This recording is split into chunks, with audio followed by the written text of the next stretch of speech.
اللہ تعالی نے جس ہدایت اور دین حق کے ساتھ رسول اللہ صلی اللہ علیہ وسلم کو مبعوث فرمایا تھا، آپ نے اپنی وفات سے پہلے وہ تمام چیزیں لوگوں تک پہنچا دیں، اور آخری خطبہ جو ارشاد فرمایا حج میں، اس میں یہ بات ارشاد فرمائی کہ لوگوں، کیا میں نے تم تک اللہ کا دین پہنچا دیا؟ تو صحابہ کرام رضی اللہ عنہم نے اس پر گواہی دی اور انہوں نے کہا کہ جو دین اللہ کا تھا آپ نے ہم تک پہنچا دیا۔ اور رسول اللہ صلی اللہ علیہ وسلم نے 3 مرتبہ آسمان کی طرف اشارہ کیا اور اللہ کو اس بات پر گواہ بنایا کہ جو ذمہ داری اللہ نے رسول اللہ صلی اللہ علیہ وسلم پر ڈالی تھی وہ چیز انہوں نے لوگوں تک پہنچا دی۔ نبی کریم صلی اللہ علیہ وسلم کے بعد صحابہ کرام رضی اللہ عنہم دنیا کے مختلف کوشوں اور حصوں میں پہنچے، اور جتنی فتوحات ہوتی چلی گئیں صحابہ کرام رضی اللہ عنہم نے اس دین کو اور صحیح تعلیم کو وہاں پہنچایا۔ اور جب احادیث کثرت سے روایت ہونے لگیں اور صحابہ رضی اللہ عنہم نے احادیث کے متعلق لوگوں کو یہ باور کرایا اور یقین دلایا کہ یہ رسول اللہ صلی اللہ علیہ وسلم ہی کا فرمان ہے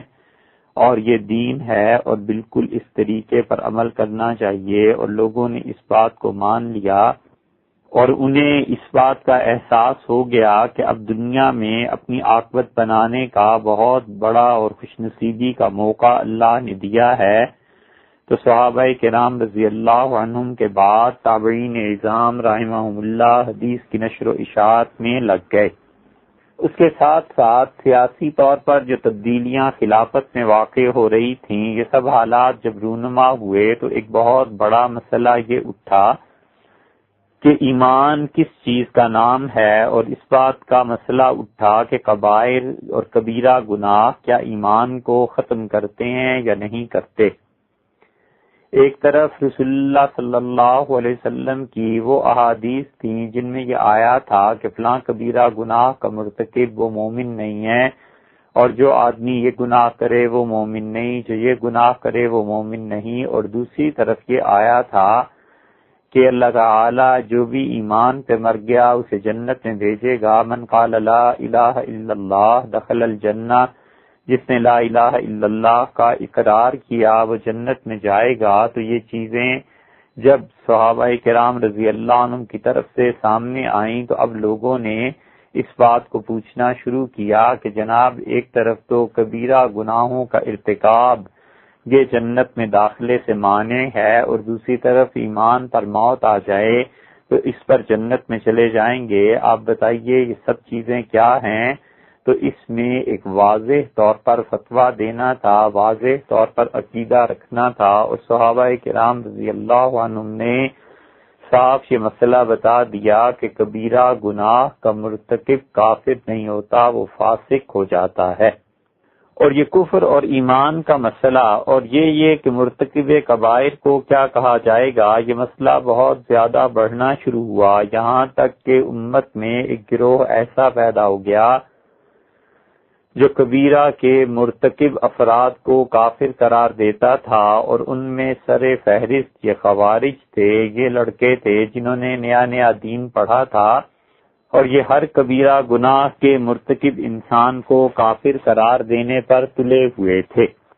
اور دوسری طرف حال یہ تھا کہ صحابہ کرام رضی اللہ عنہم میں جب آپس کی لڑائیاں اور یہ چیزیں ہوئی ہیں تو اس کے بعد کچھ صحابہ رضی اللہ عنہم ایسے تھے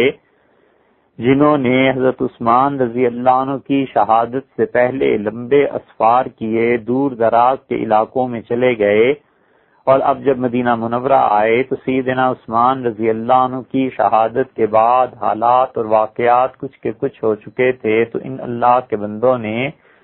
ان ساری چیزوں سے الگ تھلگ رہنا پسند کر لیا، اور یہ اللہ کے بندے ایک طرف عبادت میں مصروف ہو گئے، پھر ان میں وہ صحابہ رضی اللہ عنہ بھی شامل ہو گئے جو حضرت علی اور حضرت معاویہ رضی اللہ عنہما دونوں کی طرف میں کسی طرف نہیں گئے۔ حضرت سعد رضی اللہ عنہ کنارہ کش ہو گئے تھے، عبداللہ ابن عمر رضی اللہ عنہما کنارہ کش ہو گئے تھے، اگرچہ عبداللہ ابن عمر رضی اللہ عنہما کو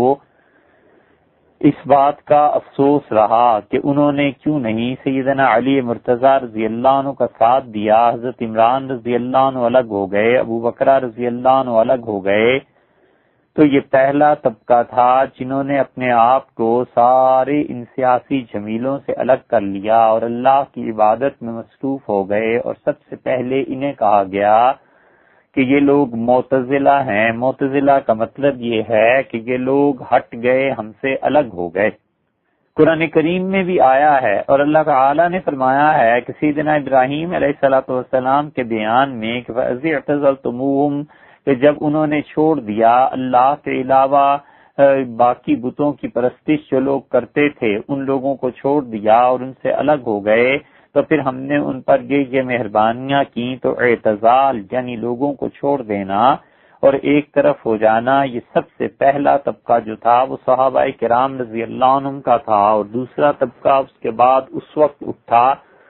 جب حضرت حسین رضی اللہ عنہ کی شہادت ہو گئی۔ تو حضرت حسین رضی اللہ عنہ کی شہادت کے بعد اب یہ دوسرا طبقہ آیا، اور ان لوگوں نے بھی بلکہ سیدنا علی رضی اللہ عنہ کی شہادت کے بعد بھی یہ لوگ ایک طرف کو ہو گئے، اور انہوں نے خالصتاً علمی اور رفاعی کاموں میں حصہ لینا شروع کر دیا، اور لوگوں میں عام لوگوں سے ایک طرف ہو کے اللہ کی عبادت بھی شروع کر دی، اور اس کے ساتھ ساتھ یہ لوگوں کی مدد بھی کرتے تھے، علمی مباحث میں مصروف رہتے تھے۔ آگے چل کے پھر ان کا بیان آتا ہے، یہ دوسرے معتزلہ کا طبقہ تھا، یعنی وہ لوگ جو سیدنا علی رضی اللہ عنہ کی شہادت کے بعد، حضرت حسین رضی اللہ عنہ کی شہادت کے بعد عبادت کے لیے اور اچھے کاموں کے لیے الگ ہو گئے۔ اور یہ جو طبقہ تھا جن لوگوں نے کہا خارجیوں نے کہ کبیرہ گناہ کا مرتکب کافر ہے، ٹھیک ان کی زد میں ایک اور فرقہ اٹھا، اور وہ فرقہ جو تھا وہ مرجئہ تھا۔ اور مرجئہ والے جو تھے یہ وہ فرقہ تھا جو یہ کہتا تھا کہ عمل کو مؤخر کرو، اور انہوں نے عمل کو پیچھے ڈال دیا، اور انہوں نے کہا کہ ایمان صرف اس چیز کا نام ہے کہ اللہ کی تصدیق کر دی جائے اور رسول اللہ صلی اللہ علیہ وسلم کی تصدیق کر دی جائے، باقی اس کے بعد تم جو کچھ مرضی کرتے رہو، تمہارے ایمان پہ کوئی زد نہیں پڑتی۔ اور اسی طرح ان کے برعکس دوسری طرف وہ کہتے تھے کہ جو کافر ہے وہ جتنی مرضی نیکی کے اعمال کرے، کافر کو نیکی کا کچھ فائدہ نہیں، اور مومن کو ایمان کی وجہ سے گناہ کا کچھ نقصان نہیں۔ ایک طرف ایمان، ایک طرف کفر، ایمان کے ہوتے ہوئے کوئی گناہ انسان کو نقصان نہیں دیتا، اور دوسری طرف کفر کے ہوتے ہوئے کوئی چیز انسان کو فائدہ نہیں پہنچا سکتی۔ یہ مرجئہ کا فرقہ اتنا بڑا کہ انہوں نے اپنے ہزاروں پیروکار پیدا کر لیے، اور بڑھ بڑھ کے یہ بات کرنے لگے کہ ایمان کا تعلق دل سے ہوتا ہے، اور زبان سے کفر کا اعلان کرنا، بتوں کی پرستش کرنا، یہودیت اور عیسائیت کے عقیدے کا کوئی اقرار کرے، اور کوئی آدمی ظاہر میں دن میں کھڑا ہو کے کسی صلیب کی پرستش اور عبادت کرے، تو بھی اگر اس کے دل میں ایمان ہے تو وہ مومن ہے۔ ہم کسی شخص کو کافر قرار نہیں دے سکتے۔ ایک شخص دارالاسلام میں رہتا ہے، اللہ کے دین کے صحیح عقیدے اس تک پہنچے ہیں، اس کے باوجود وہ تثلیث کا عقیدہ رکھتا ہے، حضرت مریم کو اور حضرت عیسیٰ علیہ السلام کو خدا کی خدائی میں شریک ٹھہراتا ہے۔ اس حالت میں وہ مر جائے تو اگر وہ دل سے اللہ پر ایمان لا چکا ہے تو اس کا یہ ایمان اس کو قطعی جنتی ہونے سے نہیں روک سکتا۔ یہ جنتی ہے، ہم اس انسان کو غافل نہیں کہہ سکتے کیونکہ اس شخص کے دل میں ایمان ہے، اگرچہ یہ ظاہر میں جیسے بھی عمل کرے۔ یہ ایسا نظریہ تھا جس کی وجہ سے اس زمانے کے عیاش اور اس زمانے کے عباسیت پسند لوگوں نے خوب فائدہ اٹھایا، اور اب تک یہ چیز پائی جاتی ہے کہ جتنے بھی کبیرہ گناہ کرتے آتے ہیں، بڑے بڑے گناہوں میں ملوث ہوتے ہیں حکمران اور ان کے پیروکار، تو جب یہ مذہبی حلقوں میں جاتے ہیں تو انہیں جاہل اور ایسے ان پڑھ علماء اس بات کا یقین دلاتے ہیں کہ جناب کوئی نہیں، اس سے آپ توبہ کر لیں گے، معافی ہو جائے گی اور آپ کا ایمان محفوظ ہے۔ ایمان خود اس بات کی دلیل ہے کہ آپ کو توبہ کی بھی توفیق مل جائے گی۔ ان میں قدرے وہ بہتر ہیں جو توبہ کی تلقین تو کرتے ہیں، مگر ایسے بھی ہیں جنہیں اللہ کا اتنا خوف بھی نہیں، اور ان لوگوں کو کہتے ہیں کہ تمہارے اعمال کی زد ایمان پر نہیں پڑے گی۔ حتیٰ کہ یہ مرجئہ بڑھتے چلے گئے. انہوں نے کہا یہاں تک کتنا عقیدہ ظاہر کیا کہ وہ کہتے تھے یہ معلوم ہے کہ اللہ تعالی نے سور کا کھانا حرام قرار دیا ہے، لیکن مجھے پتا نہیں ہے کہ یہ جو میرے سامنے جانور ہے، یہ بکری ہے، دمبا ہے، سور ہے، یہ مجھے نہیں پتا، تو میں اسے کھا جاؤں تو میں بالکل درست کھا رہا ہوں. تو وہ سور کھا رہا ہے لیکن اس کو کہتا ہے کہ یہ میرے سامنے جو ہے مجھے نہیں پتا یہ سور ہے کہ بکری ہے، اب گوشت بھی کھائے چلے جا رہا ہے اور پھر کہتا ہے کہ میں مومن بھی ہوں. اسی طرح وہ کہتے تھے کہ اللہ نے بیت اللہ کا حج فرض کیا ہے، لیکن مجھے نہیں پتا کعبۃ اللہ کہاں واقع ہے، ممکن ہے ہندوستان میں ہو، ممکن ہے مکہ مکرمہ میں ہو، کہیں بھی ہو، بہرحال اللہ نے حج فرض کیا ہے. یہ اس طرح کی چیزیں جب فقہا تک پہنچی تو اسی لیے فقہ کے ہاں جب ایمان کا باب آپ دیکھتے ہیں تو اس میں آپ کو یہ چیز مل جائے گی کہ انہوں نے کہا کہ اگر کوئی شخص اس کا اقرار کرے کہ وہ بیت اللہ جو ہے وہ ہندوستان میں ہے یا وہ مکہ مکرمہ میں ہے، مجھے نہیں معلوم، تو یہ کہنے میں وہ کفر کی بات کرتا ہے، کیونکہ یقینی طور پر اللہ نے جس گھر کے طواف کا حکم دیا ہے اور بیت اللہ وہ مکہ مکرمہ میں ہی ہے. تو یہ مرجئہ اتنا بڑھتے چلے گئے اور انہوں نے علل اطلاق ایمان اور دل میں ایمان رکھنا اس کو ایمان قرار دیا اور اعمال کو سرے سے اس فہرست سے نکال دیا. حتیٰ کہ کوئی شخص زبان سے کفر کا اقرار کرے تو بھی یہ اسے مومن ہی کہتے تھے. اور یہ وہ ظلم تھا جو اس زمانے میں ہوا تھا. انہی کے بالکل قریب ایک اور گروہ تھا جو کہتے تھے اس میں شبہ نہیں ہے کہ ایمان نام ہے دل سے تصدیق کرنے کا اور زبان سے اقرار کرنے کا. ہم اب تک ایمان کی تعریف یہی کرتے ہیں، اقرارم بالقلب، زبان سے تصدیقم بالقلب، دل سے تصدیق کرنا، و اقرارم باللسان، اور زبان سے اقرار کرنا، اس کا نام ایمان ہے. محدثین کی، فقہا کی ایک بہت بڑی جماعت اس بات کی قائل تھی. تو مرجئہ میں اور ان میں بڑا واضح فرق تھا. اس فرق کو سمجھنا چاہیے کہ وہ کہتے تھے کوئی عمل نقصان نہیں دیتا اور تمہارے دل کا ایمان کافی ہے. محدثین اور فقہا کہتے تھے کہ زبان کا اقرار اور دل کی تصدیق یہ کافی ہے نجات کے لیے،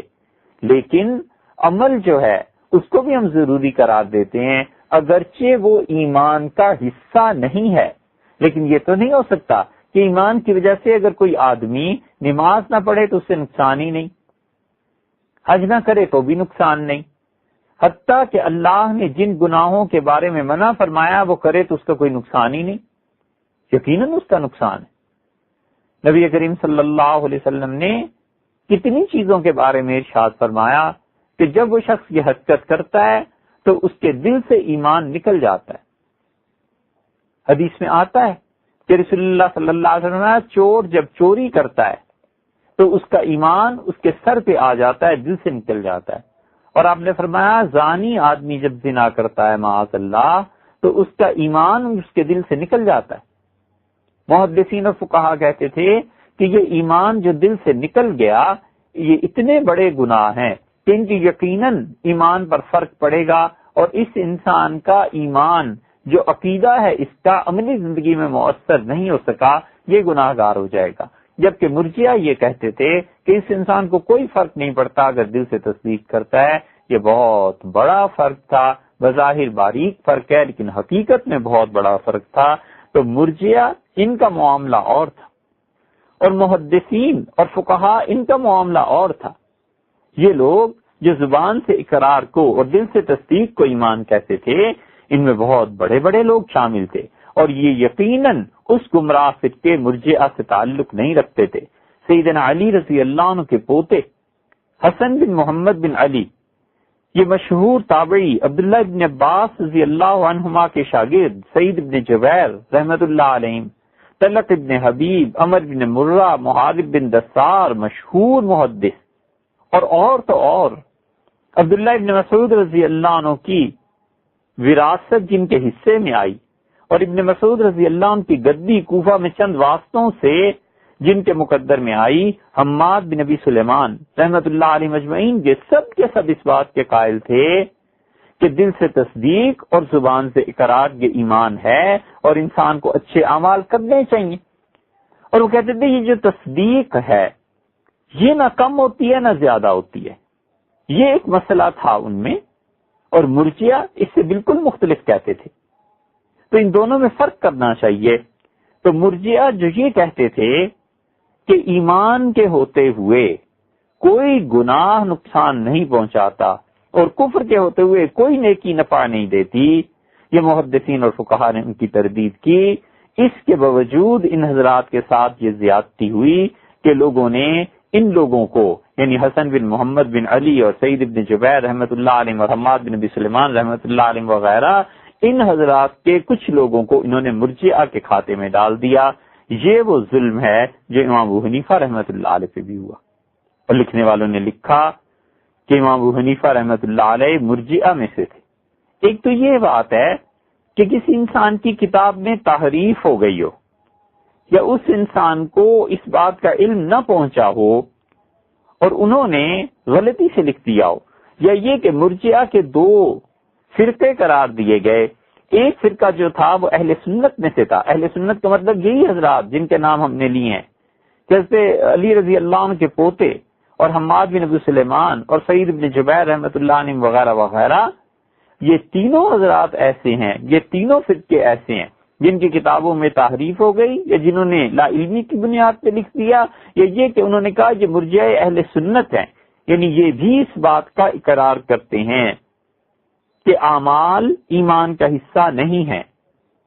اور ایمان نام ہے تصدیق قلبی اور اقرار لسانی کا، لیکن اعمال کی وجہ سے ایمان کی کیفیات پر فرق پڑتا ہے۔ بعض حضرات نے اسے کہا یہ مرجئہ ہیں لیکن اہل سنت میں سے ہیں۔ ان تینوں سے تو کچھ نہیں۔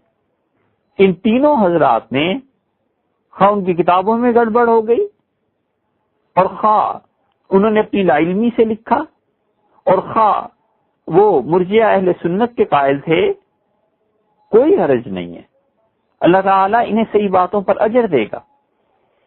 اور نہ ہی امام ابو حنیفہ رحمۃ اللہ علیہ یا حنفیہ کی یہ دشمن تھے،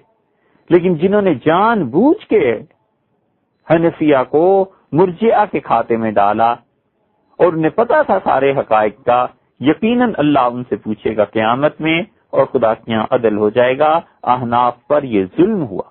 اور جو تین گروہ ہم نے گنے ہیں کہ جن کی کتابوں میں تحریف ہو گئی، یا انہیں علم نہیں تھا، یا انہوں نے مرجئہ اہل سنت قرار دیا، ان میں بہت بڑے بڑے لوگ شامل ہیں۔ ایک شاید حضرت شیخ عبد القادر جیلانی رحمۃ اللہ علیہ کا نام کافی ہوگا کہ انہوں نے بھی احناف کو مرجئہ میں شمار کیا ہے، لیکن اب یا تو ان کی کتاب میں تحریف ہوئی ہے، یہ کہنا تو ذرا دشوار ہے کہ حضرت رحمۃ اللہ علیہ کو علم نہیں تھا، بہت بڑے علماء میں سے تھے اپنے زمانے کے، اور بہت صاحب کرامت بزرگوں اور مشائخ میں سے تھے رحمہ اللہ۔ ہاں البتہ تیسری بات ممکن ہے کہ انہوں نے مرجئہ اہل سنت کا جو گروہ ہے انہیں اس میں شمار کیا ہو۔ بہرحال مرجئہ یہ تھے، اور دوسرے مرجئہ وہ ہیں جو بدعتی ہیں، اور عام طور پہ اہل علم کے ہاں صرف ایک ہی مرجئہ مانے جاتے ہیں، اور مرجئہ وہی ہیں جو گمراہ فرقہ ہے، اور وہ یہ کہتے ہیں کہ ایک انسان کوئی بھی عمل کرتا رہے، اس انسان کو اس کے اعمال نقصان نہیں دیتے۔ یہ مرجئہ تھے، اور انہوں نے یہ گمان کر لیا کہ ایمان صرف اقرار ہے دل سے بس، اور کہتے تھے کہ ایمان زیادہ ہوتا ہے اور وہ کم نہیں ہوتا۔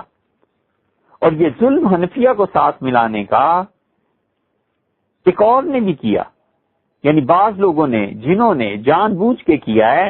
ان میں ایک یہ نام بھی شامل ہے غسان مرجئی، اور اس نے ایک کتاب لکھی، اور اس میں اس نے کہا کہ میں جو کتاب میں اپنی جملے لکھ رہا ہوں ایمان کے بارے میں، فقول ابی حنیفہ فی، یہ ایسے ہی ہے میرا ایمان اور عقیدہ جیسے امام ابو حنیفہ رحمۃ اللہ علیہ کا تھا، اور یہ بہت بڑا جھوٹ ہے۔ اسی لیے اس کے بعد آنے والے اس بات کی تردید کرتے رہے، اور انہوں نے کہا کہ امام ابو حنیفہ رحمۃ اللہ علیہ اس الزام سے بہت بلند و بالا ہے۔ الفرق بین الفرق میں اسفرائینی رحمۃ اللہ علیہ نے صاف صاف لکھا وہذا غلط منہ علیہ، اور یہ وہ جھوٹ ہے، الزام ہے جو اس شخص کی طرف سے، غسان کی طرف سے امام ابو حنیفہ رحمۃ اللہ علیہ پر لگایا گیا ہے۔ لأن ابا حنیفہ قال، اس لیے کہ امام ابو حنیفہ رحمۃ اللہ علیہ کہتے تھے کہ ایمان اللہ کے پہچاننے کا نام ہے، والاقرار باللہ تعالی وبرسلہ، اور اللہ تعالیٰ پر اس کے رسول علیہ الصلوۃ والسلام جتنے بھی تھے ان سب کی نبوت اور رسالت پر ایمان کا اقرار کرنا، وبما جاء من اللہ تعالی ورسلہ فی الجملۃ دون التفصیل، اور اللہ تعالیٰ نے جتنے بھی انبیاء علیہ الصلوۃ والسلام کو بھیجا ہے ان تمام کو ماننا اور اللہ تعالیٰ پر ایمان لانا، امام ابو حنیفہ رحمۃ اللہ علیہ اس ایمان کے قائل تھے۔ ہم آج کے دور کے حنفی سارے اسی بات کے، اسی ایمان کے قائل ہیں اور اسی بات کے قائل ہیں جس کے امام ابو حنیفہ رحمۃ اللہ علیہ قائل تھے۔ اللہ تعالی ہم اس پہ ثابت قدم رکھے، موت کے وقت بھی اور قیامت میں بھی ہماری اس شہادت اور گواہی کو اپنی بارگاہ میں قبولیت کا درجہ دے۔ امام صاحب رحمۃ اللہ علیہ اس کے قائل تھے۔ وَإِنَّهُ لَا يَزِيدُ وَلَا يَنْقُصُ، اور امام ابو حنیفہ رحمۃ اللہ علیہ کہتے تھے نفس تصدیق جو ہے نہ یہ کم ہوتی ہے نہ زیادہ ہوتی ہے، دو ہی صورتیں، یا تم اللہ کو مانتے ہو یا نہیں مانتے، انبیاء علیہ الصلوۃ والسلام کو مانتے ہو یا نہیں مانتے۔ اسفرانی رحمۃ اللہ علیہ کہتے ہیں ان کا یہ مسلک تھا، اور غسان جھوٹ بولتا ہے کیونکہ وہ کہتا ہے بِأَنَّهُ يَزِيد، یہ ایمان بڑھتا ہے، وَلَا يَنْقُصُ، اور کم نہیں ہوتا، جبکہ امام صاحب رحمۃ اللہ کہتے ہیں نہ کم ہوتا ہے نہ زیادہ ہوتا ہے۔ یہ مرجئی تھے، اور انہوں نے ایک راہ ہموار کر دی معاذ اللہ اپنے زمانے کے ان لوگوں کے لیے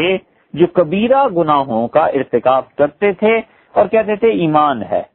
حالانکہ بعض کبائر ایسے ہوتے ہیں خدا کا خوف چاہیے مرتے وقت ایمان سلب ہو جاتا ہے،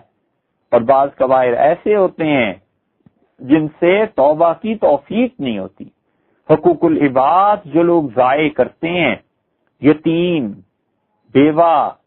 کمزور لوگوں کے حقوق سلب کر لیتے ہیں، مار لیتے ہیں،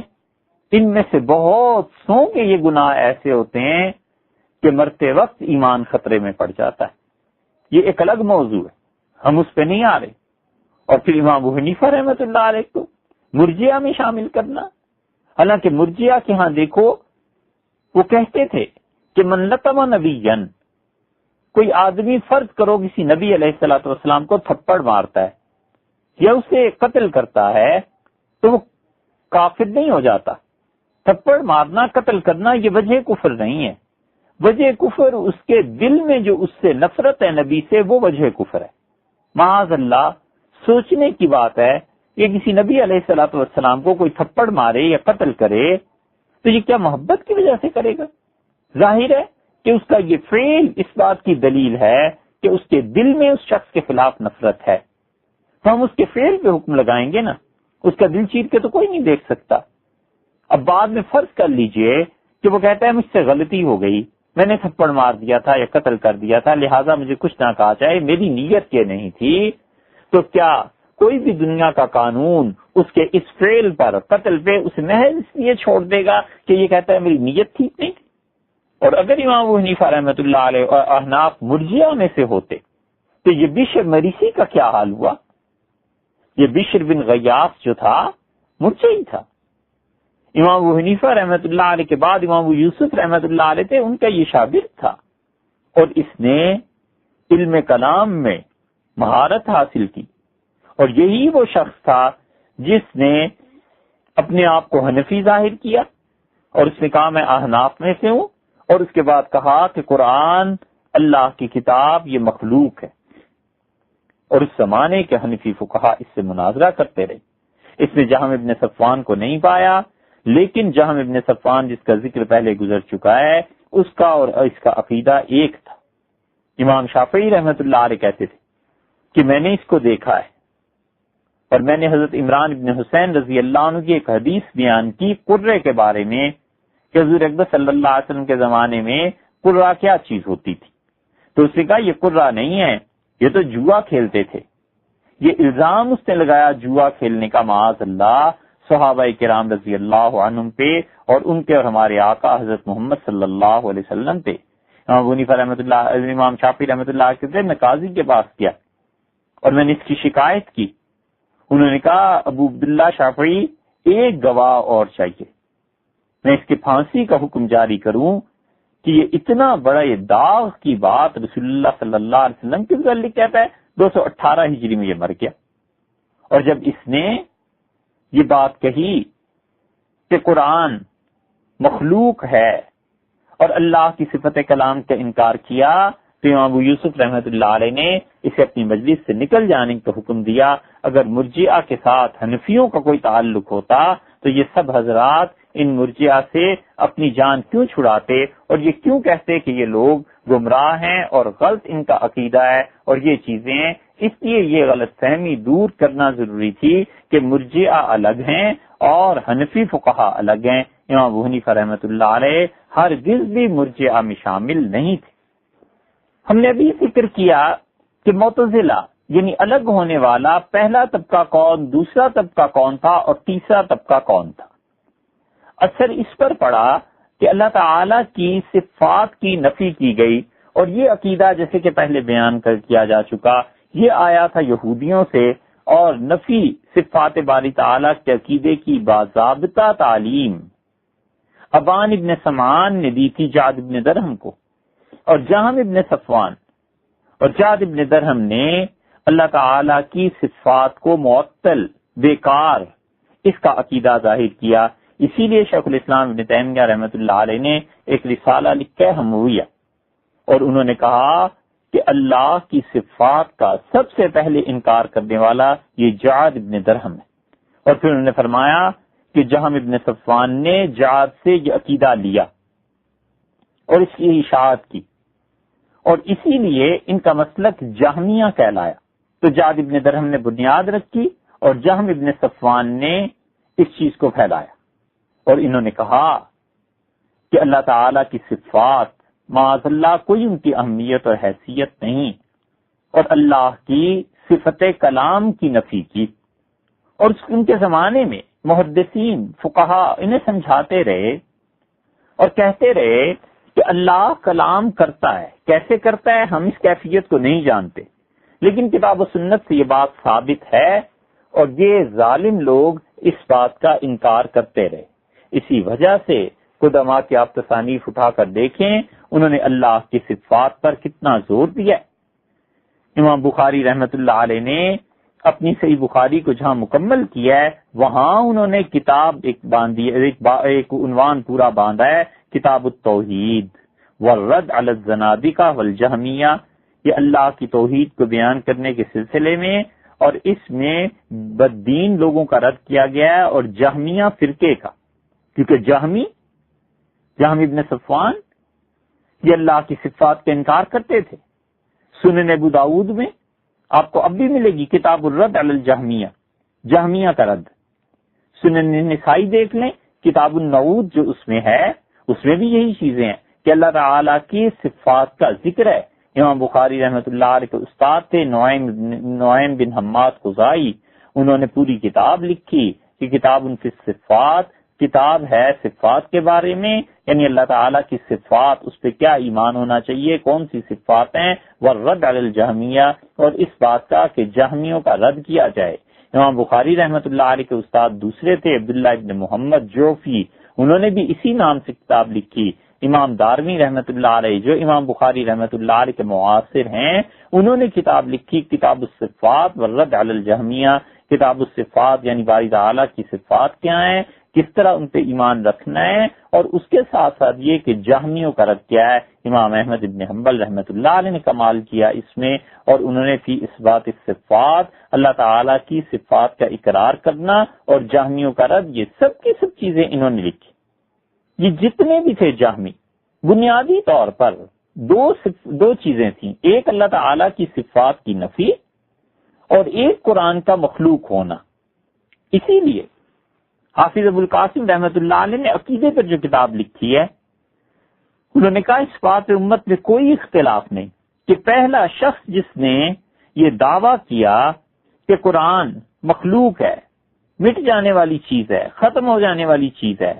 اور اللہ تعالیٰ کلام نہیں کرتا تھا، لہذا قرآن خدا کا کلام اس معنی میں نہیں ہو سکتا، یہ جہم ابن صفوان تھا، اور اس نے اس چیز کو پھیلایا، اور جعد ابن درہم سے اس نے یہ عقیدہ لیا تھا، اور اسی بنا پر محدثین نے اور فقہا نے ان لوگوں کو گمراہ قرار دیا۔ یہ جہم ابن صفوان جو تھا، اس کا مناظرہ ہوا ایک سمنی عالم سے۔ سمنی کون تھے؟ بات یہ ہے کہ ہندوستان سے تجارت ہوتی تھی، اور یہاں کے قافلے ہندوؤں کے یہ بلخ اور بخارا اور سمرقند تک جایا کرتے تھے، اور ہندوستان گڑھ تھا، مرکز تھا بدھسٹ لوگوں کا۔ اور ترمز جو اب بھی روس میں واقع ہے، نویدا ایک جگہ تھی وہاں، اور جیہون دریا جو ہے وہاں سے اسے پار کرتے تھے، اور یہ اس جگہ گھاٹ تھا، نویدا کے نام سے گزرگاہ تھی، دریا کو اس جگہ سے عبور کیا جاتا تھا۔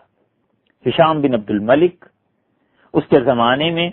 وہاں ٹیکس اور چنگی وصول کرنے کے لیے جس شخص کو رکھا گیا تھا، یہ تھا جہم ابن صفوان۔ حافظ ابن حجر رحمۃ اللہ علیہ نے اس کی تفصیل لکھی ہے، اور فتح الباری میں فرماتے ہیں کہ جہم ابن صفوان کان فصیحا، عربی بہت اچھی بولتا تھا، لیکن مورخین کہتے ہیں، اور حافظ ابن حجر رحمۃ اللہ علیہ بھی لکھتے ہیں، کہ نہ یہ خود علم والا تھا اور نہ اہل علم کی اسے صحبت میسر تھی، چنگی میں معمولی ملازمت اسے مل سکی۔ اور وہاں جو لوگ گزرتے تھے ان میں ایک بدھ مت کا کوئی عالم گزرا، تو اس نے اس سے باتیں شروع کی مذہب پہ۔ تو سمنیہ فرقے والوں نے، یہ سمنیہ یا تو منسوبہ سومنات کی طرف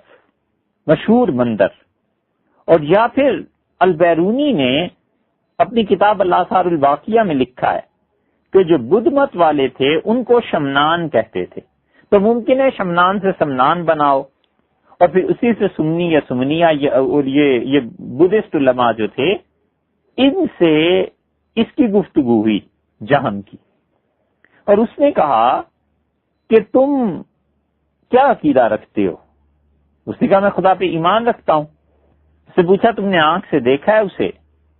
جہم نے کہا نہیں۔ اس کا کان سے سنا ہے اس کی آواز؟ اس نے کہا نہیں۔ اس کا ہاتھ سے چھوا ہے؟ اس نے کہا نہیں۔ تو اس نے حواس خمسہ کا نام لے لے کے اقرار کروایا، اور پھر کہنے لگا کہ تم کیسے خدا پر ایمان رکھتے ہو جسے نہ تم چھوتے ہو، نہ کلام کرتے ہو، نہ دیکھتے ہو، نہ اس کی آواز سنتے ہو؟ یہ کیسا خدا ہے؟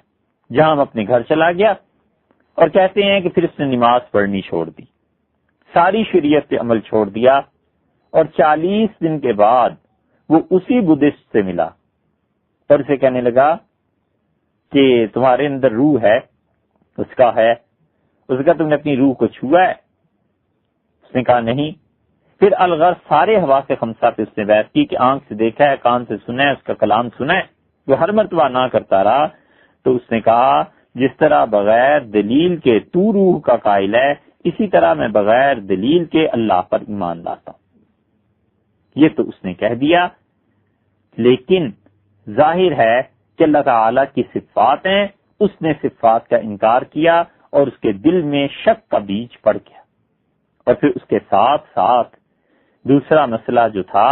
وہ امامت کا مسئلہ تھا۔ یہ جتنے اختلافات تھے ان کی اگر سیاسی حیثیت سے بھی آپ دیکھیں تو اس کی بنیاد 4 چیزیں بنتی ہیں۔ ایک چیز یہ بنتی ہے کہ خلافت یا امامت۔ اسلام نے کاروبار دنیاوی چلانے کے لیے مملکت میں حکمرانی کا حق کسے دیا ہے؟ شورا کو، جو اپنا امیر المومنین منتخب کرے، یا اللہ نے منصوص طور پر امامت متعین کی ہے کہ یہ امامت فلاں شخص کی ہوگی؟ اگر آپ کہتے ہیں شورا اور لوگ منتخب کریں تو وہ پھر سیدنا ابو بکر رضی اللہ عنہ پہ بات چلی گئی، اور اگر کوئی کہتا ہے امامت تو پھر سیدنا علی رضی اللہ عنہ پہ بات چلی گئی۔ اور دوسرا مسئلہ یہ تھا کہ کون چنا ہوا ہے، چوزن پیپل آف گاڈ، اللہ نے کس کو چن لیا ہے؟ اور مرجئہ یہ کہتے تھے کہ یہ امت چنی ہوئی ہے، لہذا عمل صالح کی ضرورت نہیں۔ اور یہ ٹھیک وہ یہودیوں والی بات تھی جو قرآن کریم میں آئی ہے، اللہ تعالیٰ نے فرمایا ہے کہ وہ یہ کہتے ہیں، دعویٰ کرتے ہیں کہ ہم اللہ تعالیٰ کے چہیتے ہیں، اور یہ کہتے ہیں کہ لن تمسنا النار الا ایاما معدودہ، کہ ہمیں جہنم کی آگ کچھ عرصے تک چھوئے گی اور اس کے بعد پھر ہم آزاد ہیں۔ یہ یہودیت کا تصور، چوزن پیپل کا، چنے ہوئے لوگوں کا، خدا کے بہت نزدیک ہونے کا، یہ اٹھا یہودیت سے اور آ کر اس نے مسلمانوں کو یوں تباہ کیا کہ انہوں نے کہا ہم عمل کریں نہ کریں، بخشے بخشائیں۔ اب بھی ایسے گمراہ صوفی، ملنگ اور بعض مولوی مل جائیں گے جو کہتے ہیں یہ امت بس بخشی بخشائی ہے، عمل کرو نہ کرو، تمہیں حضور صلی اللہ علیہ وسلم کی شفاعت جب پہنچے گی سب معاف ہو جائیں گے۔ حالانکہ نبی کریم صلی اللہ علیہ وسلم تو یہ کہتے تھے کہ فَيَكُونُ لِي حَدًّا، اللہ مجھے ایک حد تک شفاعت کا اختیار دیں گے۔ اب جس آدمی میں سرے سے ایمان ہی باقی نہ رہے اس کی شفاعت کون کرے؟ یہ تھی دوسری گمراہی جو ان مرجئہ سے آئی، کہ وہ کہتے تھے ایمان کے ہوتے ہوئے گناہ نقصان نہیں دیتا اور کفر کے ہوتے ہوئے عبادت کا فائدہ نہیں ہوتا۔ اور تیسرا مسئلہ جو اٹھا تھا وہ جبر اور اختیار کا تھا کہ انسان جتنے بھی کام کرتا ہے وہ مجبور ہے یا انسان مختار ہے اور اللہ کا اس کے کاموں میں کوئی دخل نہیں ہے۔ صحابہ کرام رضی اللہ عنہم کے آخری زمانے میں یہ مسئلہ اٹھا تھا جبر اور اختیار کا، اور قدریہ سلسلہ اور باقی لوگ اس سے پیدا ہوئے اور یہ بات پہلے گزر چکی۔ اور چوتھا مسئلہ جس نے چولیں ہلا دی تھیں پورے عالم اسلام کی، وہ باری تعالیٰ کی صفات کا مسئلہ تھا۔ یہ مسئلہ بھی یہودیوں ہی کی وجہ سے اسلام میں آیا۔ یہودیوں میں جب ارتداد ہوا اور یروشلم پہ حملے ہوئے اور یہ لوگ اس وقت قید میں گئے تو غلامی نے ان کے مزاج میں اللہ کے لیے معاذ اللہ ایک جسم کا میلان پیدا کیا، اور پھر اوپر سے یونان کا فلسفہ جب ان یہودیوں نے پڑھا تو ان کے پاس کوئی بھی حل نہیں تھا اس کام کے لیے اللہ کی صفات کے بارے میں، سوائے اس کے کہ خدا کی صفات کا انکار کر دیں اور یونانی فلسفے میں گر جائیں۔ اس لیے جب یہودی مسلمان ہوئے تو اپنے ساتھ تعطیل صفات باری تعالیٰ کا عقیدہ لائے کہ اللہ کی کوئی صفت نہیں، حالانکہ وہ قرآن پڑھتے تھے اور اللہ بار بار اپنی صفات کا اقرار کرتا ہے۔ کبھی وہ کہتا ہے میں سمیع و علیم ہوں، کبھی کہتا ہے حکیم ہوں، کبھی کہتا ہے بصیر ہوں، کبھی کہتا ہے کہ ذوالجلال والاکرام ہوں، کبھی کوئی صفت اللہ بیان کرتا ہے۔ مگر یہ یہودی جو مسلمان ہو گئے تھے انہوں نے اس عقیدے کو مسلمانوں میں رائج کیا معاذ اللہ، اور انہوں نے جس نئی چیز کا اعلان کیا وہ یہ تھا کہ اللہ کی کوئی صفات نہیں ہے۔ حران کا باشندہ، اور حران یہ یونانیوں کا گڑھ کہلاتا تھا کسی زمانے میں، اور یونان کا فلسفہ یہاں رائج تھا۔ اور جعد ابن درہم یہ لوگ کہتے تھے اس کے متعلق کہ اس نے اس فلسفے سے اور یہودیوں سے یہ سیکھا ہے، اور یہودیوں کا عالم جس کا ذکر گزر چکا ابان ابن سمعان، اور ابان ابن سمعان نے طالوت سے سیکھا، اور طالوت نے اپنے ماموں لبید بن عاصم سے سیکھا، اور لبید وہی تھا جو تورات کے مخلوق ہونے کا قائل تھا، وہ بھی اللہ کے کلام کرنے کا قائل نہیں تھا۔ وہ کہتا تھا تورات تو بس پیدا کی گئی ہے، ایک دن مٹ جائے گی، ختم ہو جائے گی، اور زد جا کر پڑتی تھی اس کی الباری تعالیٰ کی صفت کلام پہ، اور یہ وہ عقیدہ وہاں سے آیا، حتیٰ کہ اس کے بھانجے اور شاگرد طالوت نے اس موضوع پر پہلی کتاب لکھی، اور یہ اسی کا بھانجا تھا جس ماموں لبید نے حضور اقدس صلی اللہ علیہ وسلم پر جادو کیا تھا۔ تو قدریہ کی تقدیر کے مسائل کہ ان کا ایک گروہ انسانوں کو مکمل مختار اور دوسرا گروہ مکمل مجبور مانتا تھا، اور جہمیہ جو اللہ کی صفات کی نفی کرتے تھے اور ہر چیز کو عقل سے ثابت کرنا، یہ تیسرے معتزلہ یہ وجود میں آئے۔ پہلے معتزلہ، دوسرے اور یہ تیسرے معتزلہ وجود میں آئے، اور یہ وہ لوگ تھے جن کا نمائندہ تھا واصل ابن عطا، اور اس نے مسلمانوں میں مختلف عقائد کو لیا اور پھر ایک علم کلام کو اس نے لوگوں میں شائع کیا، لوگوں کو اس کی دعوت دی، اور حقیقت میں معتزلہ یہ تھے۔ پہلے اور دوسرے معتزلہ جو تھے وہ تو بڑے اللہ کے نیک بندے تھے، اس لیے اب انہیں کوئی معتزلہ کہتا بھی نہیں۔ اور یہ جو معتزلہ تیسرے تھے انہوں نے پڑھا کس سے تھا؟ جو صحیح علم انہوں نے حاصل کیا، یہ تو گمراہی بعد میں آئی، اصل میں انہوں نے علم حاصل کیا تھا ابو ہاشم عبداللہ بن محمد بن حنفیہ سے۔ حضرت سیدنا علی رضی اللہ عنہ کے جو صاحبزادے تھے محمد بن حنفیہ، سیدنا حسن اور حسین رضی اللہ عنہما کے بھائی، ان کے بیٹے تھے عبداللہ، اور عبداللہ سے انہوں نے پڑھا تھا۔ اس لیے طرائفی شافعی رحمت اللہ علیہ نے 377 ہجری میں جن کا انتقال ہوا، انہوں نے ایک کتاب لکھی ہے، اس کا نام ہے رد اہل الہوا والبدع، جو لوگ اپنے نفس کی پرستش کرنے والے اور شریعت میں بدعات کو رائج کرنے والے ہیں ان کا رد۔ اور انہوں نے اس میں لکھا ہے کہ جب سیدنا حسن ابن علی رضی اللہ عنہ نے حضرت معاویہ رضی اللہ عنہ کی بیعت کر لی اور خلافت ان کے حوالے کر دی، تو کچھ لوگوں نے سیدنا امام حسن، حضرت معاویہ، ان دونوں کو چھوڑ دیا رضی اللہ عنہ، اور کنارہ کش ہو گئے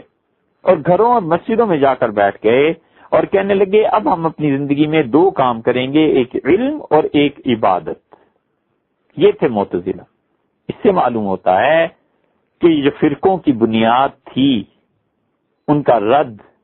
اور ان کی حمایت میں دلائل، یہ سب چیزیں سیدنا علی رضی اللہ عنہ کے بعد محمد بن حنفیہ رحمت اللہ علیہ جو تھے، ان کے بھی بیٹے آگے آئے ہیں عبداللہ، اس زمانے میں یہ چیزیں شروع ہوئیں، کیونکہ سیاسی سرگرمیوں کی تو کوئی گنجائش رہی نہیں تھی، تو انہوں نے علم، فکر، زہد، عبادت، تقوی، لوگوں کو صحیح چیزوں کی تعلیم دینا، اس کی طرف اپنی مصروفیات کا رخ پھیر لیا۔ تو امیر المومنین سیدنا علی کرم اللہ وجہہ کے پوتے اور محمد بن حنفیہ کے صاحبزادے ابو ہاشم عبداللہ، یہ تھے، ان لوگوں کا نام تھا معتزلہ ثانیہ۔ دوسرے معتزلہ یہ بھی بڑے اچھے بندے تھے، اور اس کے بعد آئے ہیں آگے چل کے تیسرے معتزلہ۔ لیکن جس چیز کی دعوت یہ جعد ابن درہم اور اس کے شاگرد جب ابن صفوان دیتا تھا، تابعین اور تبع تابعین نے بیزاری کا اظہار کیا۔ حافظ ابن تیمیہ رحمت اللہ علیہ نے اپنے رسالہ حمویہ میں نام گنوائے ہیں، ایک ایک کا نام لے لے کے انہوں نے لکھا ہے کہ یہ سب کے سب لوگ ان لوگوں کے خلاف تھے، اور یہ اللہ کے بندے ان جہمیوں کے عقائد کو اور ان لوگوں کے عقائد کو گمراہی قرار دیتے تھے۔ لیکن بغیر کسی تعصب کے امام نسائی رحمت اللہ نے کتاب النعود جو لکھی، امام بخاری رحمت اللہ علیہ نے کتاب التوحید لکھی، ابو داؤد رحمت اللہ علیہ نے کتاب الرد علی الجہمیہ لکھی، یہ ساری چیزیں چھپی ہوئی ہیں، آپ پڑھ لیجئے۔ ان سب چیزوں پر حدیث کی تصنیفات ہونے کا اطلاق زیادہ ہوتا ہے۔ یہ محدثین کی مساعی اور کوششیں ہیں، اللہ تعالیٰ پوری امت کی طرف سے انہیں جزائے خیر دے کہ انہوں نے احادیث کے ذریعے سے صحیح عقائد کا تحفظ کیا، اور انہوں نے گمراہی کے سامنے بند باندھا، لیکن بغیر کسی تعصب کے اہل سنت والجماعت کا جنچا ہوا، نکھرا اور صاف ستھرا عقیدہ کیا تھا، اس موضوع پہ کس نے لکھا؟ کس نے بتایا کہ کبیرہ گناہوں کا مرتکب یا مومن ہے یا کافر ہے یا کیا ہے؟ اور کس نے بتایا کہ اللہ کی صفات کے بارے میں کیا تمہیں عقیدہ رکھنا ہے؟ اور کس نے بتایا کہ تقدیر کیا ہے؟ اور کس نے بتایا کہ اعمال کی اہمیت کیا ہے اور اعمال اور عقیدے میں آپس میں ربط اور تعلق کیا ہے؟ اور عقیدہ کس چیز کا نام ہے؟ سب سے پہلی اس موضوع پر تصنیف آپ کو ملے گی، اور وہ سیدنا امام ابو حنیفہ رحمۃ اللہ علیہ کی کتاب فقہ اکبر ہے۔ اگرچہ ہماری نظر میں وہ اختلافات ہیں جو فقہ اکبر کے متعلق ہیں، اور بہت سے لوگوں کا خیال یہ ہے کہ فقہ اکبر کسی اور کی تصنیف ہے، اور کچھ کا خیال یہ ہے کہ فقہ اکبر بخارا کے ایک حنفی فقیہ تھے، ان کا نام بھی تھا ان کا نام ابو حنیفہ تھا، تو یہ ابو حنیفہ بخاری کی تصنیف ہے، ابو حنیفہ کوفی کی نہیں۔ لیکن اس کو اتنا بھی ماننے کے لیے یہ کافی ہے، مان لینا چاہیے اس بات کو کہ اکابر احناف میں بڑے بڑے فقہا نے اسے امام ابو حنیفہ رحمۃ اللہ علیہ ہی کی کتاب قرار دیا ہے۔ ملا علی قاری رحمۃ اللہ علیہ جیسے محدث نے اور فقیہ نے اس کی شرح لکھی ہے، اور اس فقہ اکبر کی شرح امام الہدا ابو منصور ماتریدی رحمہ اللہ ونور اللہ مرکزہ اس آدمی نے لکھی ہے۔ اس سے معلوم ہوتا ہے کہ فقہ اکبر کو کم سے کم بڑے بڑے اکابر فقہائے احناف نے امام ابو حنیفہ رحمۃ اللہ علیہ کی کتاب مانا ہے۔ پہلا شخص جس نے عقیدے کو باندھ کے رکھ دیا، اور پہلا شخص جس نے عقیدے پر کھل کے بات کی، اور جس نے جچے تلے اور صحیح اور مناسب الفاظ میں 2 اور 2 4 کی طرح ثابت کر کے رکھا کہ علم کلام کی روح سے تمہارا عقیدہ یہ بنتا ہے، یہ امام ابو حنیفہ رحمۃ اللہ علیہ کی کتاب تھی فقہ اکبر۔ تو اب دوسری صدی میں، تیسری صدی میں امام ابو حنیفہ رحمۃ اللہ علیہ دوسری صدی کے آدمی تھے، 80 ہجری میں پیدائش ہوئی ہے، اور 150 ہجری میں ان کا انتقال ہوا ہے۔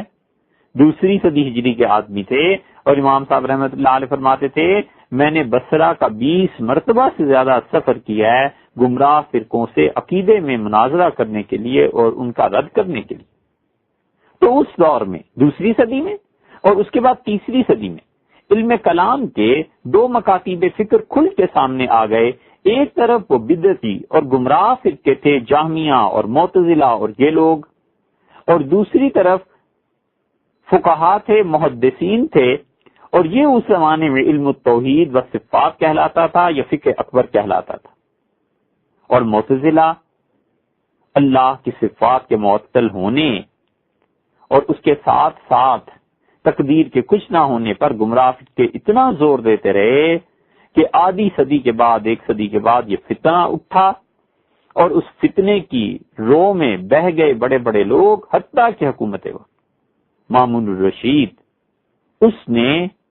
اس بات کو اچھالا اور حکومت کی طرف سے تحفظ ملا، اور مامون کے بعد اس کے جانشین آئے معتصم باللہ، اور معتصم باللہ کے بعد واسق باللہ آئے، اور واسق کی وفات کے بعد متوکل باللہ ہوا۔ تب جا کر کہیں متوکل نے اس آگ پر پانی ڈالا، وگرنہ یہ جتنے پچھلے تھے وہ سب کے سب معتزلہ کے زیر اثر تھے۔ احمد بن ابی داؤد جو اس فتنے میں مامون الرشید اور اس کے حواریوں کا مشیر کار تھا، اس پر عتاب نازل ہوا، اور معتزلیوں کا امیر احمد بن ابی داؤد اس نے اہل سنت والجماعت کے لیے جینا تنگ کر دیا، اور اس کے انتقال کے بعد یا جب خلافت سے اس پر عتاب ہوا ہے تب جا کر کئی حالات سنورے۔ مشاہیر محدثین امام بخاری، امام مسلم، امام ترمذی، ابو داؤد سجستانی، امام دارمی رحمہم اللہ، ان سب نے کتابیں لکھی، اور انہوں نے ان گمراہ فرقوں کا رد کیا، اور انہوں نے بتایا ان حضرات نے حدیث کے ذریعے کہ اہل سنت والجماعت کا عقیدہ کیا ہے۔ ابو العباس کلامسی تھے، حارث بن اسد محاسبی تھے رحمت اللہ علیہ، انہوں نے عقلی بنیادوں پر معتزلہ کا رد کیا، اور تیسری صدی ہجری میں جو لوگ معتزلہ کی امامت کے منصب پر فائز تھے ان میں جعفر ابن مبشر تھا، جعفر ابن حرب تھا، ابو موسیٰ تھا، ابو عثمان جاہز، ابو الحسین خیاط، اور سب سے بڑا آدمی ان معتزلہ میں ابو علی جبائی تھا، اور ابو علی جبائی سے لوگ بات کرتے ہوئے گھبراتے تھے۔ ابن خلقان نے ابن حوقل کے حوالے سے لکھا ہے کہ ابو علی جبائی الشیخ الجلیل امام المعتزلہ و رئیس المتکلمین فی عصرہ، جتنے بھی لوگ بحث کرنے والے تھے ان سب کے آقا، ان سب کے رئیس، معتزلیوں کے امام ابو علی رحمت اللہ علیہ تھے۔ یہ انہوں نے لکھا ہے، معاذ اللہ، رحمت اللہ علیہ کے لفظ تو ایسے ہی ہیں، باقی ان لوگوں نے، ان کے یعنی ماننے والوں نے یہ لکھا، انہوں نے تو اپنے حساب سے، چونکہ ان کے رئیس سے یہ لکھنا ہی تھا، طبقات المعتزلہ میں ان کے لیے ایسی چیزیں لکھی گئیں۔ اور اسی کے متعلق یہ روایت آتی ہے کہ حسن بصری رحمت اللہ علیہ کے یہ شاگرد تھے کچھ ان میں سے، اور جب علم یہ کبیرہ گناہ کے مرتکب آدمی کا مسئلہ پیش آیا تو انہوں نے یہ کہا، امام حسن بصری رحمت اللہ سے انہوں نے پوچھا کہ آپ یہ فرمائیے کہ کبیرہ گناہ کا مرتکب کیا ہوتا ہے؟ تو حسن بصری رحمت اللہ نے فرمایا فاسق ہے۔ تو یہ اٹھ کے الگ ہو گئے۔ تو کسی نے حسن بصری رحمت اللہ سے پوچھا کہ یہ کون ہے؟ تو ان کا اعتزل عنا، ہم سے الگ ہو گئے۔ اس سے ان کا نام معتزلہ پڑا، یعنی وہ لوگ جو الگ ہو گئے۔ اور واصل ابن عطا نے حسن بصری رحمت اللہ علیہ کا شاگرد ہونے کے باوجود بصرہ کی مسجد میں اپنا ایک حلقہ الگ بنایا، ایک ستون کے پاس بیٹھ گیا اور اس نے کہا کہ دیکھو جس چیز کے ہم قائل ہیں وہ یہ ہے کہ ایک آدمی جب کبیرہ گناہ کا ارتکاب کرتا ہے تو وہ مومن نہیں رہتا لیکن کافر بھی نہیں ہوتا۔ مومن اور کافر کے درمیان ایک اور درجہ بناؤ، ہم اس آدمی کو اس درجے پر رکھتے ہیں، نہ ہی ہم اسے مومن کہہ سکتے ہیں نہ ہی ہم اسے کافر کہہ سکتے ہیں۔ جتنے بھی اختلافات تھے بنیادی طور پر 4 چیزیں تھیں، ایک اللہ کی صفات، دوسرے تقدیر، تیسرے عقیدے اور عمل کا مسئلہ۔ اللہ کی صفات ہیں یا نہیں ہیں؟ معتزلہ خدا کی صفات کا انکار کرتے تھے اور اللہ کی صفت کلام کا انکار کرنے کے نتیجے میں قرآن کریم ہٹ جاتا تھا، مٹ جاتا تھا۔ اور دوسری طرف بعض گمراہ کہتے تھے جو کچھ ہے انسان کے اپنے اختیار میں ہے، بعض کہتے تھے انسان کچھ نہیں کر سکتا، اللہ نے اس کو مجبور کر کے باندھ دیا ہے، اس لیے ثواب اور عذاب کچھ چیزیں نہیں ہیں، جو مرضی کرو ہونا وہی ہے جو اللہ نے کرنا ہے۔ 2 اور تیسرے وہ تھے جو کہتے تھے عقیدہ کیا ہے۔ اب مثلا یہ معتزلہ تھے، یہ اس پہ آ کے پھنس گئے، نہ کافر قرار دے رہے ہیں کسی شخص کو، نہ مومن قرار دے رہے ہیں۔ اور جہمیہ وہ صرف عقیدے پہ پھنس گئے اور انہوں نے اعمال کی نفی کی۔ اور چوتھا مسئلہ یہ تھا کہ عقل اور نقل کا کیا معاملہ ہے، ایک چیز عقل سے ثابت ہوتی ہے اور نقل اس کی نفی کرتی ہے، اور ایک چیز نقل سے ثابت ہوتی ہے اور عقل اس کی نفی کرتی ہے۔ اب ہم جائیں کہاں؟ عقل کی بات مانیں یا نقل کی بات مانیں؟ عقلی دلائل سے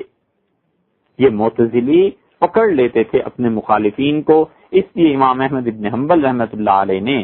جب قرآن کریم کے متعلق یہ موقف اختیار کیا کہ وہ اللہ کا کلام ہے اور اللہ کا کلام اللہ کی صفت ہے اور اللہ کی صفت مخلوق نہیں ہے، تو معتزلہ نے ان پر جتنے حملے کیے وہ عقلی دلائل سے تھے۔ معتزلہ کہتے تھے کہ اگر تم ایک اللہ کو مانتے ہو، اس کے ساتھ اس کی صفت سمع کو مانتے ہو، سننے کو، جاننے کو، دیکھنے کو، تو تم ایک خدا نہیں کئی خداؤں کے قائل ہو جاتے ہو، تو تم تو شرک کر رہے ہو، توحید پہ تو ہم ہیں۔ اور اگر تم یہ کہو کہ اللہ کی کوئی صفت ہے ہی نہیں تو پھر ٹھیک ہو تم۔ اللہ نے یہ جو کچھ کہا ہے قرآن میں کہ سمیع ہے، بصیر ہے، علیم ہے، قدیر ہے، یہ اللہ کی ذات میں ہی اس کی صفات موجود ہیں، صفات کا الگ سے کوئی تصور نہیں ہے۔ یہ وہ گمراہی کی بات تھی جو معتزلہ پھیلا رہے تھے اور عقل کے ذریعے وہ لوگوں کو پکڑتے تھے۔ اور دوسری طرف ان معتزلہ کا حال یہ تھا، ان لوگوں کا تقوی میں، طہارت میں، نیکی میں، پاکیزگی میں، خدا کی عبادت میں ٹھیک جیسے خارجی تھے ویسے ہی یہ معتزلی تھے۔ خلیفہ واثق باللہ نے ایک مرتبہ اپنے ایک وزیر سے کہا کہ تم سب عہدے دیتے ہو اور لوگوں کو، لیکن معتزلہ جنہیں میں بڑا اچھا سمجھتا ہوں، یہ بڑے عقل مند لوگ ہیں، انہیں کوئی تم ذمہ داری کیوں نہیں سونپتے، انہیں کوئی عہدہ کیوں نہیں دیتے؟ تو اس نے کہا امیر المومنین، آپ کے جو دوست ہیں نا معتزلہ، یہ قبول نہیں کرتے۔ اور پھر اس نے مثال دی، اس نے کہا یہ جعفر ابن بشر ہیں، میں نے 10,000 درہم ان کے پاس بھیجے لیکن انہوں نے نہیں رکھے، پھر میں وہ 10,000 درہم لے کر خود گیا، میں نے کہا آپ کے گھر کے اندر آ جاؤں تو انہوں نے اجازت نہیں دی، آخر میں نے دیکھا دروازہ جس وقت کھلا ہوا تھا تو میں بلا اجازت گھر کے اندر گھس گیا، اور 10,000 درہم بھی نوکروں نے وہ جو تھیلے تھے وہ ساتھ رکھے، تو آپ کے جو دوست ہیں جعفر ابن بشر یہ تلوار لے کر کھڑے ہو گئے اور کہنے لگے کہ رے ظالم تیرا قتل اب جائز ہو گیا ہے، یا تو نکل جا یا میں تجھے مار دوں گا۔ تو اس نے کہا جو دنیا سے اتنے دور ہوں اور سرکاری عہدیداروں کو اپنے گھر میں داخل نہ ہوتے ہوں، ان سے ہاتھ ملانا جائز نہ سمجھتے ہوں اور خدا کی عبادت میں مصروف رہیں، آخر مجھے بتائیے ایسے آدمی کو کیسے قاضی بنو؟ اور پھر یہی جعفر تھے، ان کے ایک اور دوست نے لے جا کر 2 درہم ان کے سامنے رکھے تو انہوں نے خوشی سے قبول کر لیے۔ تو کسی نے کہا حضرت 10,000 درہم خلیفہ واثق باللہ نے بھیجے اپنے وزیر کے ذریعے، وہ رد ہو گئے اور 2 درہم آپ نے قبول کر لیے۔ تو کہنے لگے ارے چھوڑو، جنہوں نے 10,000 درہم بھیجے تھے وہ تو غریبوں کا خون تھا اور یہ خلفاء، ان کے دل میں اتنی طمع اور لالچ ہے کہ یہ تو خود فقیر ہیں، مجھ سے زیادہ 10,000 درہم کی یہ خود طلب رکھتے ہیں، ان فقیروں سے کیا لینا، اور یہ 2 درہم دیکھو اللہ نے بغیر کسی سوال کے مجھ تک پہنچا دیے، اور ان درہموں کی برکت دیکھنا ایسی ہو جائے گی کہ میں پیسے سے بے نیاز ہو جاؤں گا، اور یہ خالص حلال مال ہے جو مجھے ملا۔ یہ ان کی تقوی کا حال تھا۔ ان میں ایک اور شخص تھا عمر ابن عبید، اور عمر ابن عبید کا حال یہ تھا کہ وہ خلیفہ وقت پر غالب تھا، منصور پر، اور منصور اس کے علم کی وجہ سے، اس کے تقوی کی وجہ سے اس کا اتنا احترام کرتا تھا کہ منصور کو پتا چلا اس کا انتقال ہو گیا تو منصور کے لیے وہ دن بڑا سخت گزرا، رنج اور دکھ کے دن اس پہ آ گئے۔ اور پھر ایک مدت کے بعد اس نے اس راستے میں سفر کیا تو اسے یاد تھا، اس نے کہا منصور کی قبر جب آئے تو مجھے بتانا۔ تو اس کے مصاحبین، مشیر، انہوں نے کہا، منصور نے کہا کہ عمر ابن عبید کی قبر جب آئے تو مجھے بتانا۔ تو اس کے مصاحبین جو بھی اس کے ساتھ تھے انہوں نے راستے میں نشاندہی کی کہ حضور یہ ہے عمر ابن عبید کی قبر۔ تو اس نے قبر پر کھڑے ہو کر نماز جنازہ اس کا پڑھا اتنی مدت کے بعد، اور کہتا تھا عالم الناس بامر الدین والدنیا، دنیا اور دین کے بارے میں جتنا یہ شخص جانتا ہے میں نے اس جیسا آدمی نہیں دیکھا۔ اور جاہز کہتا ہے عمر ابن عبید کا خدا کے ساتھ تعلق کا یہ حال تھا کہ تھا عقیدے کا معتزلی، لیکن 40 سال تک مغرب کی نماز میں وضو کرتے لوگوں نے دیکھا، اور پھر فجر کی نماز میں لوگوں نے آتے دیکھا، مغرب سے فجر تک خدا کی عبادت کرتا رہتا تھا، اور 40 مرتبہ پیدل بیت اللہ کی حاضری دی، اور اپنے اونٹ جو ساتھ تھے اس کے، اپنی سواری جس غریب آدمی کو دیکھتا تھا بٹھا دیتا تھا، کہتا تھا میں تو پیدل ہی چلوں گا، باقی تم لوگ ہو جو ان چیزوں کے مستحق ہو، اللہ کے گھر میں سواری پر جاؤ۔ مرتضی زبیدی نے ان لوگوں کے حالات لکھے ہیں، اور اگر آپ طبقات المعتزلہ پڑھیں گے تو اندازہ ہوگا کہ یہ کتنے عبادت گزار تھے اور عقیدے میں کیسی گمراہی تھی۔ 2 صدی ہجری میں، 3 صدی ہجری میں یہ ایک اور شیشہ تھا جو ٹوٹا، اور یہ ایک اور گمراہی تھی جو ادھر آئی۔ اور بنیادی طور پر سارا جھگڑا اللہ تعالیٰ کی صفات کا تھا، یہ اس کو نہیں مانتے تھے، اور دوسرا مسئلہ تقدیر کا تھا کہ لوگ جو افعال انجام دیتے ہیں یہ کیا ہیں، کیا خدا ان سے کرواتا ہے یا لوگ خود کر رہے ہیں، اس پہ بحث کرتے تھے۔ اور تیسرا مسئلہ عقل اور نقل کا تھا کہ کس چیز کو ترجیح حاصل ہے۔ ہر عقیدے پر اپنی عقل کو آزماتے تھے اور عقل سے پرکھتے تھے، اور جتنے بھی اعمال ہیں اچھے ہیں یا برے ہیں ان کو جانچنے کا معیار اپنی عقل کو بناتے تھے۔ اور چوتھا مسئلہ کہ اللہ کے ذمے کیا چیزیں ضروری ہیں اور کیا چیزیں ضروری نہیں ہیں، آیا خدا کے ذمے کوئی چیز ضروری بنتی ہے یا نہیں بنتی۔ اور ان مسائل کو بنیادی طور پر ثابت کرنے کے لیے معتزلہ نے خود اپنے پاس سے اپنا ایک فرقہ جو بنا لیا تھا معاذ اللہ، اس کے دین کے لیے، اس مذہب کے لیے، اس عقیدے کے لیے انہوں نے کچھ اصول مرتب کیے۔